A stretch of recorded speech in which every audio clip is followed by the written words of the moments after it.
Para começar, eu quero que você pense em algum grande problema que o mundo tem. Pode ser o problema que mais te preocupa ou ao que você mais dedica o seu tempo pensando e refletindo. Ok, suponhamos que você tenha escolhido o tema da mudança climática.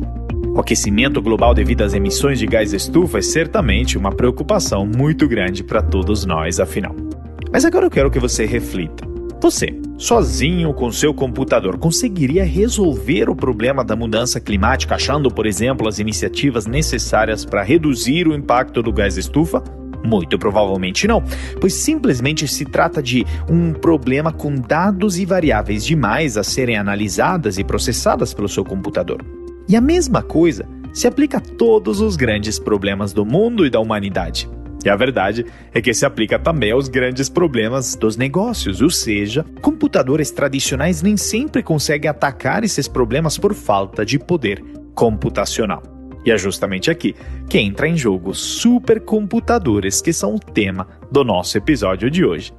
Veja bem, numa entrevista recente com Masayoshi Son, o fundador e CEO do SoftBank, o maior venture capital do mundo, o Jensen Huang, CEO da NVIDIA, declarou que o propósito da NVIDIA como companhia é de resolver os problemas que os computadores normais não conseguem resolver. Ou seja, de fundamentalmente fornecer as tecnologias para organizações e empresas que queiram resolver problemas tão complexos que até agora nenhum poder computacional conseguiu resolver.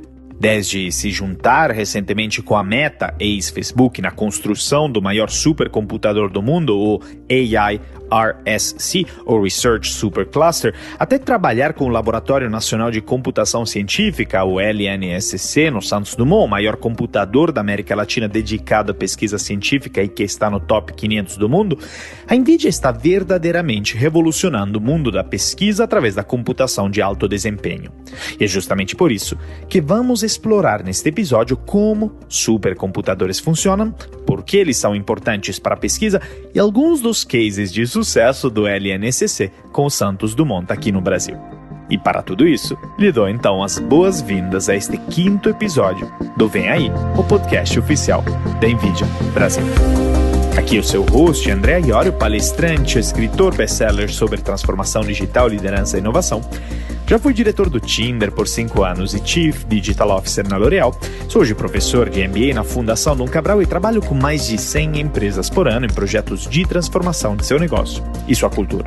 Estou acompanhado aqui neste episódio por 2 convidados extraordinários. O Fernando Otávio Vers Pereira, Senior Manager for Energy and High Education Research na NVIDIA. Essas soluções que nós fomos criando ao longo dos anos, elas são muito mais reflexo do que a gente aprendeu com o mercado e que nós transformamos e empacotamos para soluções verticalizadas para cada indústria. E o Fábio Borges de Oliveira, diretor do LNSC, o Laboratório Nacional de Computação Científica, uma unidade de pesquisa vinculada ao Ministério da Ciência, Tecnologia e inovações. Para ter uma ideia da velocidade dessa máquina, desde 2015 nós já processamos 1 bilhão de horas. Se nós fôssemos comparar quanto tempo isso ia demorar no computador convencional, seria em torno de 14 mil anos. E para começarmos nosso episódio, quero voltar à fala do Jensen Huang sobre o propósito da NVIDIA e perguntar para você, Fernando, quais são alguns desses problemas que o Jensen mencionou?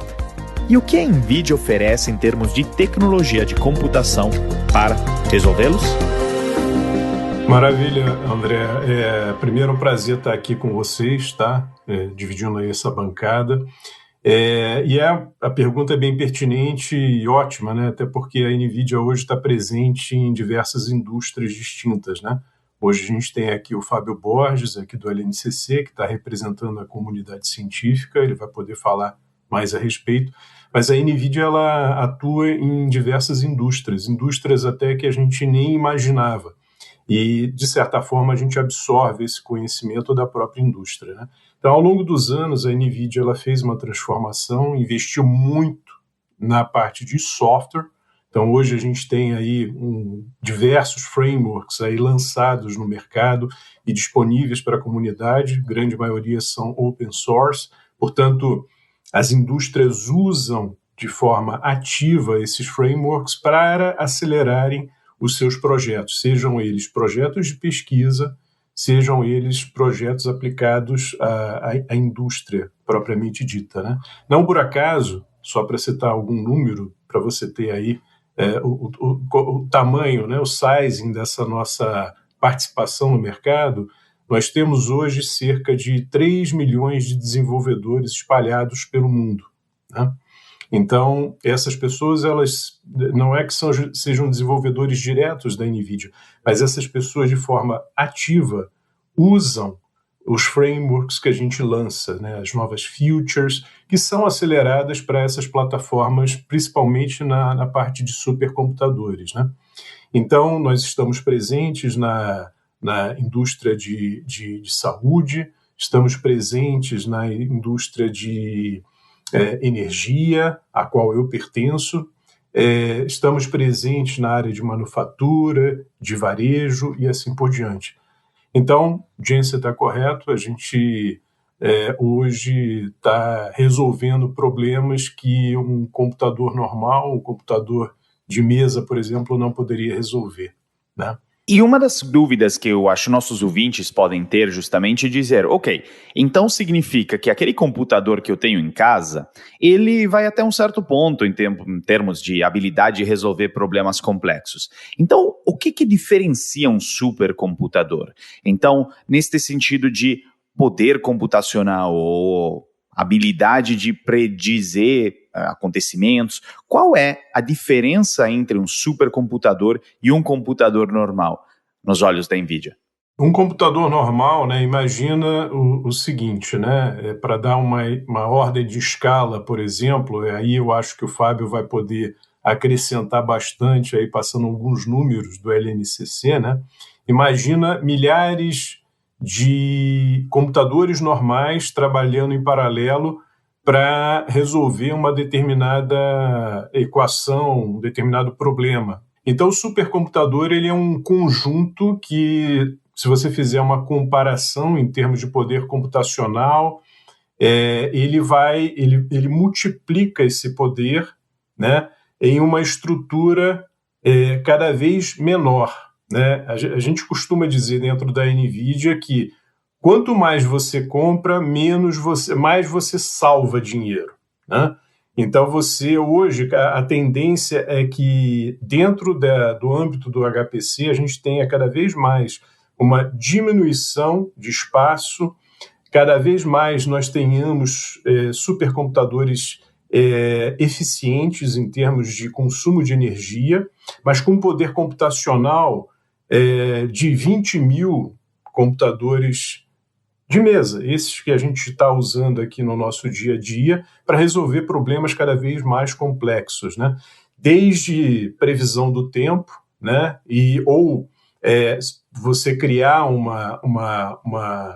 e esse é um grande desafio que a gente está trabalhando atualmente, né? Criar um gêmeo digital da Terra para você começar a ter uma percepção de fluidos dinâmicos, previsão do tempo, impactos, né, de tempestades em determinadas regiões e assim por diante.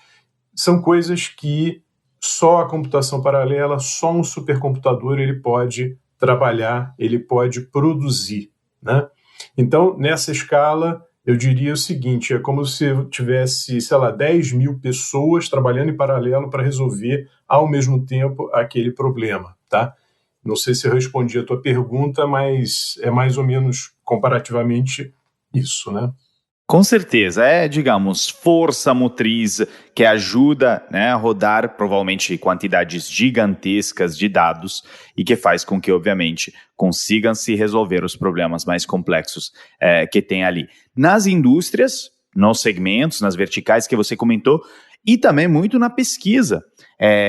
Pesquisa que, obviamente, o Fábio é um grande expert e, por isso, queria ouvir um pouco dele sobre o poder da supercomputação na pesquisa. Obviamente, vocês fazem grandes trabalhos com o Santos Dumont, já me antecipando, o supercomputador do LNCC. Queria depois ouvir mais do projeto, mas um passo antes, entendermos um pouco a partir das melhores referências também mundiais, um exemplo, Cambridge One, o supercomputador de maior desempenho do Reino Unido, que segundo uma pesquisa da Frontier Economics tem um potencial de criar um valor estimado de cerca de 825 milhões de dólares nos próximos 10 anos.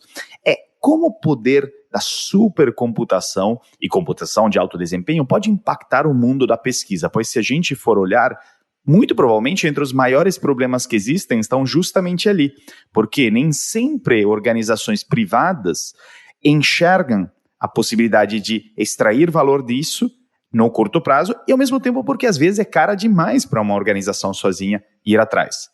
Como que a pesquisa nos consegue ajudar através do uso de supercomputadores? Bom, primeiramente, muito obrigado, André. É um prazer estar aqui com vocês, com você, Fernando. Agradeço também, Fernando, pelo convite. Essa questão financeira é interessante porque se a gente for ter um supercomputador em cada universidade aqui no Brasil, não é viável. Quanto ao benefício da máquina, né, o que a gente faz? Bom, trabalhamos com diversas áreas, né, como o Fernando já colocou algumas áreas. Eu destaco aqui uma área que consome muito processamento, que é modelagem molecular, por exemplo. Essa máquina, né, o supercomputador Santos Dumont, ela foi adquirida em 2015, inicialmente com petaflop, depois a gente fez um upgrade, hoje estamos em 5 petaflop. É engraçado que esse upgrade, essa parte de 4 petaflops a mais, é menor em tamanho do que a parte de 1 petaflop. Então, as pessoas falam muito com o maior computador, né, da América Latina para a comunidade acadêmica. Eu também já trabalhei com mainframe 3090. Então, esse computador, ele é grande, claro, mas é relativamente pequeno, né? São 2 containers, basicamente, o tamanho, mas é muito rápido. É muito rápido.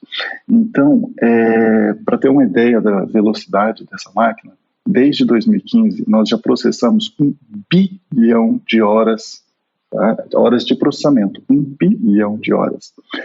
E se nós fôssemos comparar com um computador convencional, quanto tempo isso ia demorar no computador convencional, seria em torno de 14 mil anos para processar tudo que já foi processado no Santos Dumont desde 2015. Ou seja, é inviável, né, trabalhar com computação convencional, digamos assim. Achei interessante também a comparação do Fernando, né, com paralelização, porque quando a gente começa a ensinar paralelização, a gente ensina pessoas trabalhando em paralelo. Você pega 2 pessoas para resolver um problema, 3 pessoas para resolver um problema. Bom, se um computador convencional ia demorar 14 mil anos para resolver isso, imagina quantas pessoas você teria que contratar para resolver esse tipo de problema. Então, consequentemente, isso tem um valor agregado muito alto só pensando na eficiência. Mas aí entra o outro ponto, que são questões que a gente não conseguiria resolver, né, e questões importantes, a aeronáutica, no clima, questões de energia. Hoje, por exemplo, na realidade nós temos hoje 311 projetos científicos que foram rodados no LNCC, aprovados no LNCC, para rodar no Santos Dumont. Então eles foram aprovados, na verdade é um comitê científico, não é só, eu falei aprovado no LNCC, mas tem membros do LNCC, mas a maioria dos membros são de fora, são pesquisadores, na maioria 1A do CNPq. Hoje, dos 311 que já foram aprovados, já estão rodando no LNCC, ou já rodaram, 227 ainda estão ativos. Então, hoje, 227 estão rodando. E eles são de 20 áreas de conhecimento. Então, não dá para citar, assim, área por área, né? Porque se a gente for falar física, matemática, e aí vai até ciências sociais, linguística, ciências políticas, quer dizer, são diversas áreas beneficiadas, não apenas matemática, física, química, que são áreas mais tradicionais para a computação. Tá?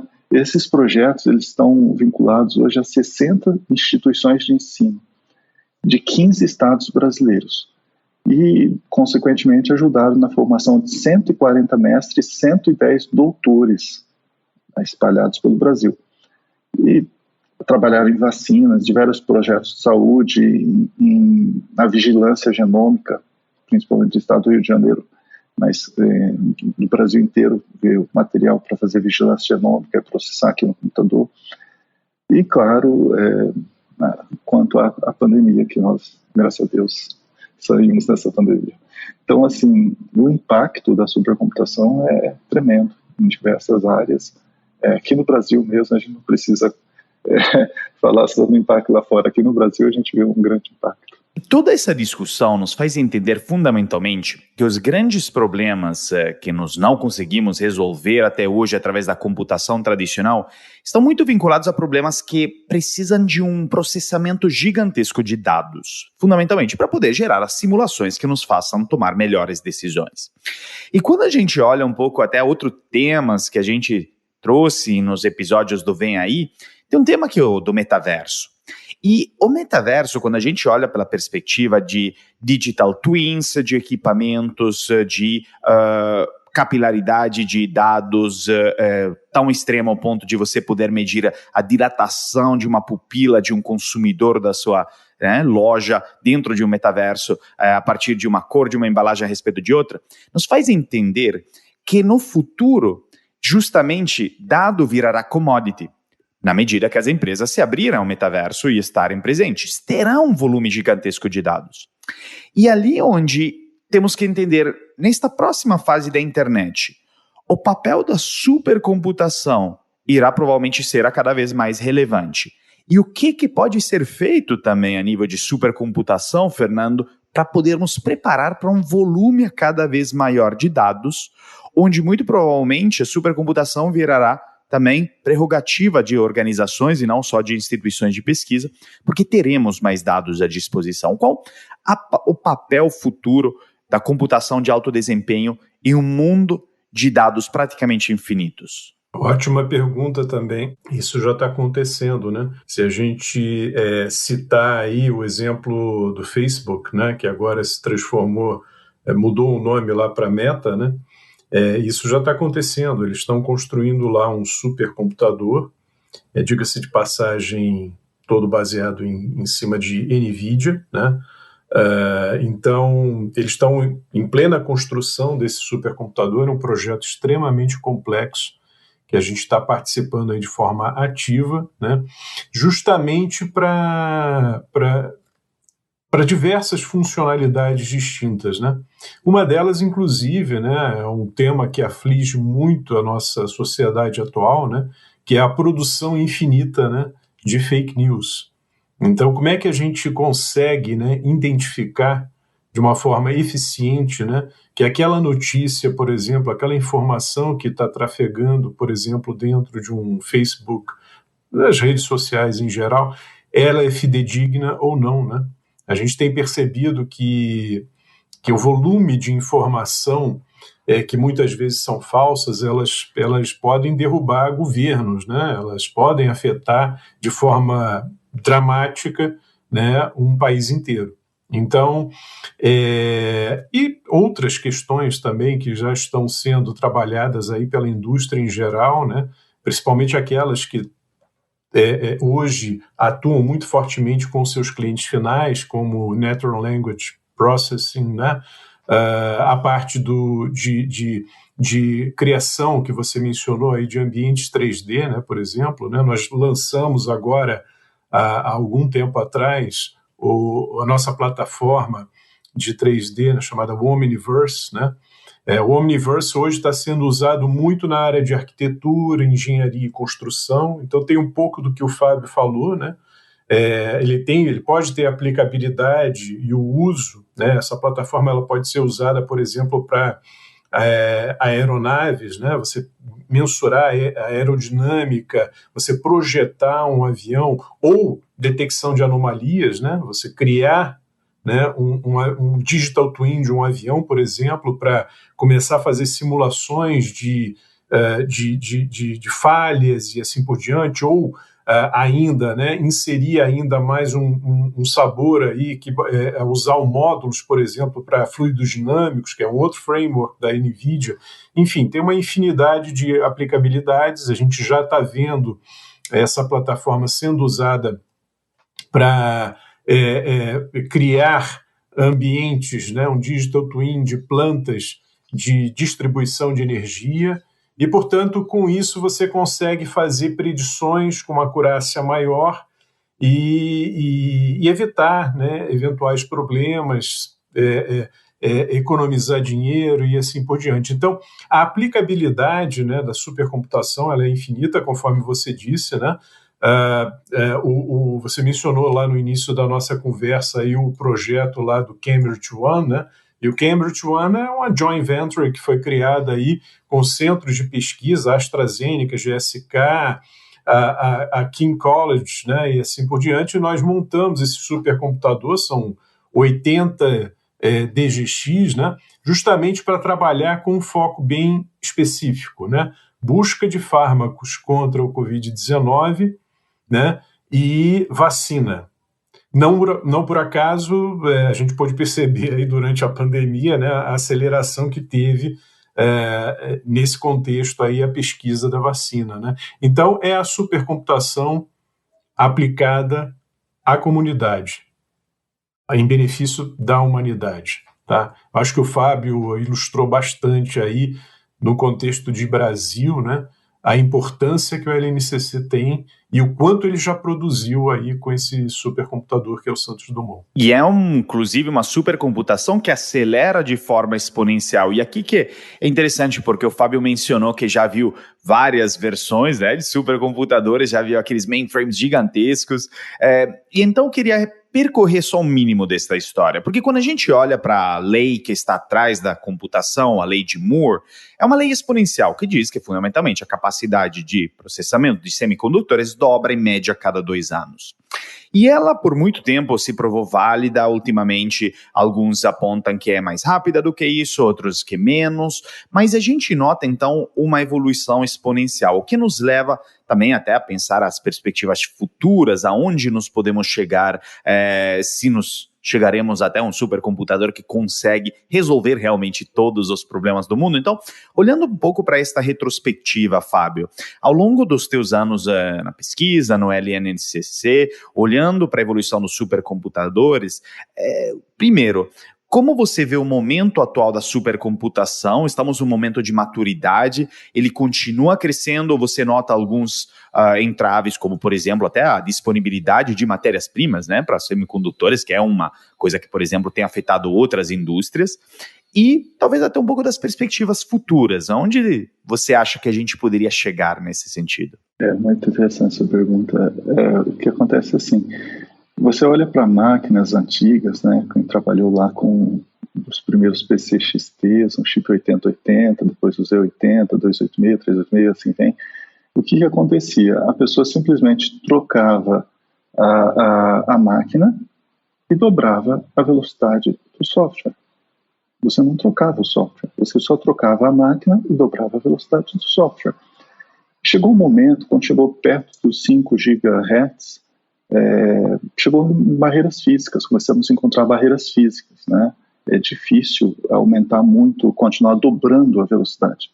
E aí você, para continuar tendo máquinas cada vez mais rápidas, tem que usar uma outra estratégia, não é simplesmente dobrar o clock de um processador, né? Mas você pode pegar, em vez de ter um processador, você tem 2 processadores, e aí você dobra. Só que quando você faz isso, muda algumas coisas. Então a programação já é diferente.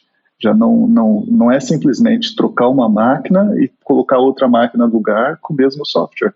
Você tem que desenvolver novas técnicas, trabalhar com novas tecnologias e tal.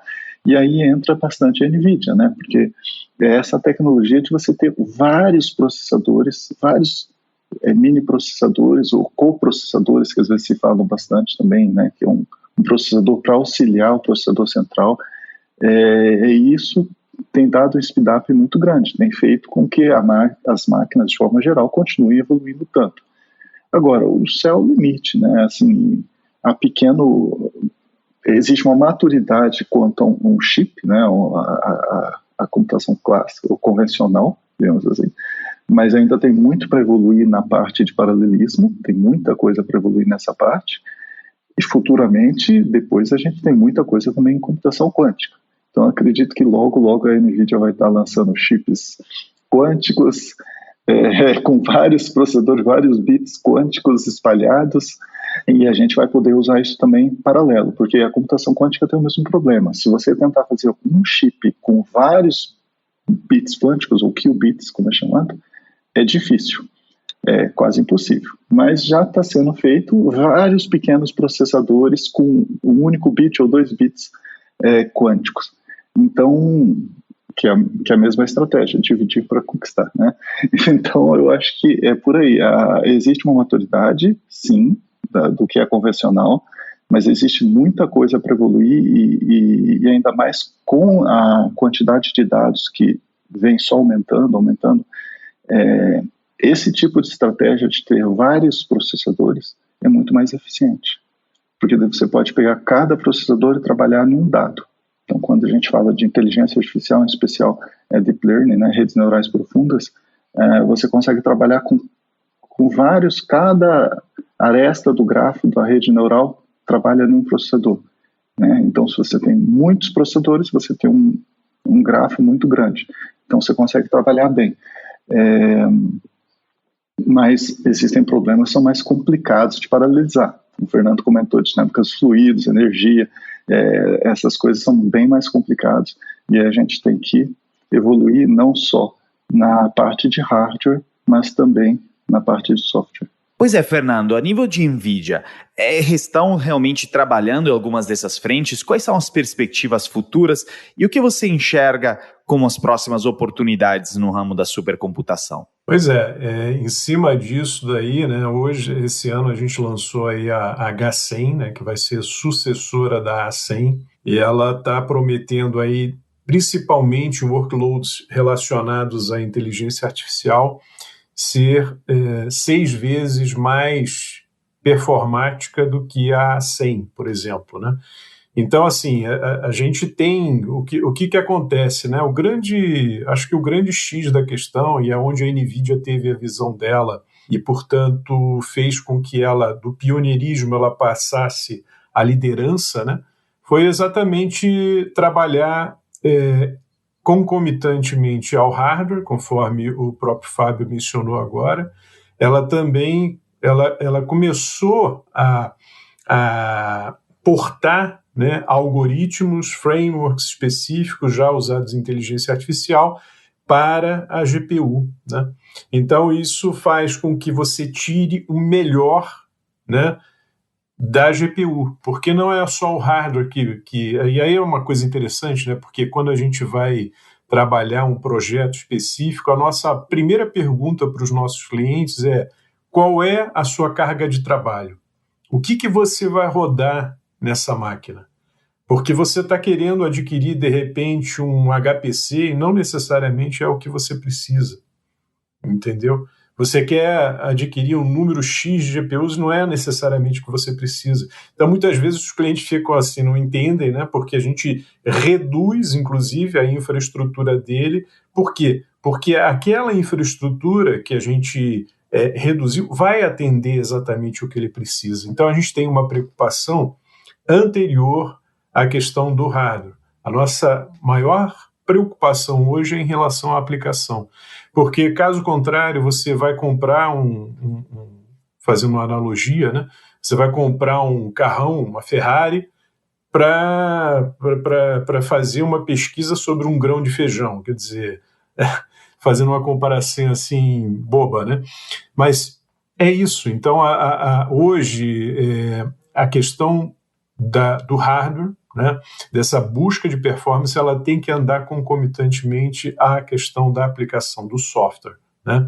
Então, o que a NVIDIA faz? A gente trabalha muito em parceria com os nossos clientes, né? Alguns clientes, inclusive, eles trabalham com a gente no sentido de portar aquele algoritmo para aquela GPU que a gente está lançando. Por quê? Porque ele quer obter o máximo daquela tecnologia que está sendo lançada e a gente trabalha em colaboração com eles, né? E aí eles ficam extremamente satisfeitos. Por quê? Porque esse é um serviço, é uma consultoria que a gente presta de forma gratuita, porque, claro, no final do dia, eles vão estar usando a nossa tecnologia, mas vão estar usando da melhor forma possível. Então, eu acho que nesse mundo de HPC, a tendência é que cada vez mais nós tenhamos o HPC fazendo parte do data center, vai ser algo comum. Inteligência artificial hoje, ela está sendo absorvida dentro do data center. As empresas, elas hoje, para sobreviverem, elas precisam da inteligência artificial, porque a inteligência artificial vai dar mais acurácia, vai dar maior previsibilidade aos seus negócios. Então, é assim, a gente tem hoje um mundo que está cada vez mais migrando para essa área, está ganhando uma maturidade, mas tem muito por fazer ainda. Porque a inteligência artificial ela também tem que ser democrática. Ela não pode ser uma coisa de grandes empresas. A gente tem que democratizar a inteligência artificial. E, para isso, a gente cria uma série de opções, inclusive de virtualizar a GPU.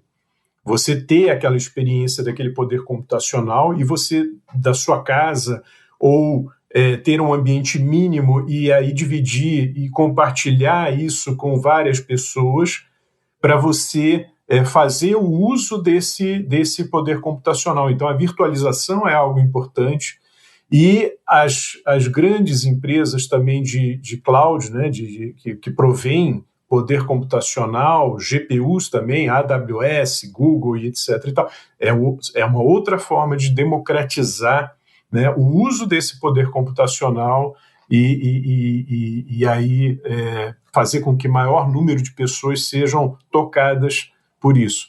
Essa é uma realidade hoje, tá? Bom, perfeito. Eu queria justamente tocar nesse ponto, enfatizar isso que você falou, que eu fiquei bem admirado, é essa questão da democratização. A questão é assim, e aí entra a gente aqui, o LNCC, né, com essa parceria que a gente tem com vocês, de passar isso para a comunidade científica.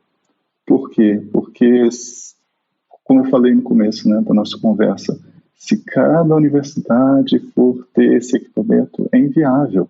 E é um desperdício, na verdade, porque apesar de todas as pesquisas serem meritórias, a gente precisa selecionar para ser mais eficiente. Agora, o que democratiza a inteligência artificial, no caso, são justamente esses projetos de pesquisas que são feitos academicamente e vão para as empresas, né, de forma democrática, a todos, que é diferente de uma grande empresa. Tem um trabalho que é importante também, mas aí ela está resolvendo um problema que é para ela, para o mercado dela, né? Não está pensando na sociedade, não é feito uma coisa para a sociedade. Então, eu queria elogiar e chamar atenção para a sua fala, que foi realmente bem pontual, bem clara. Então, eu acho que esse é o papel da inteligência artificial de hoje, daqui a 10, 20 anos. Complementar, somar e dar maior conforto à humanidade e acelerar naquilo que a gente precisa acelerar no nosso desenvolvimento aqui enquanto espécie, né? Então, para uma resposta um pouco filosófica, para uma pergunta também igualmente filosófica.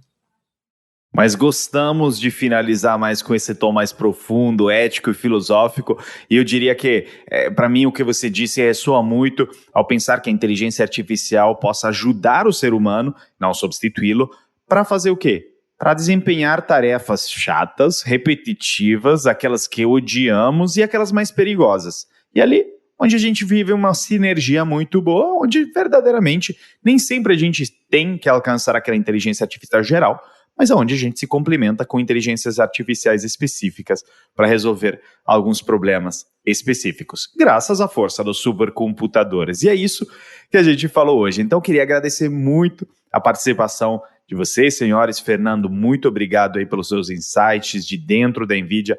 Muito obrigado. Eu queria agradecer aí a presença do Fábio também.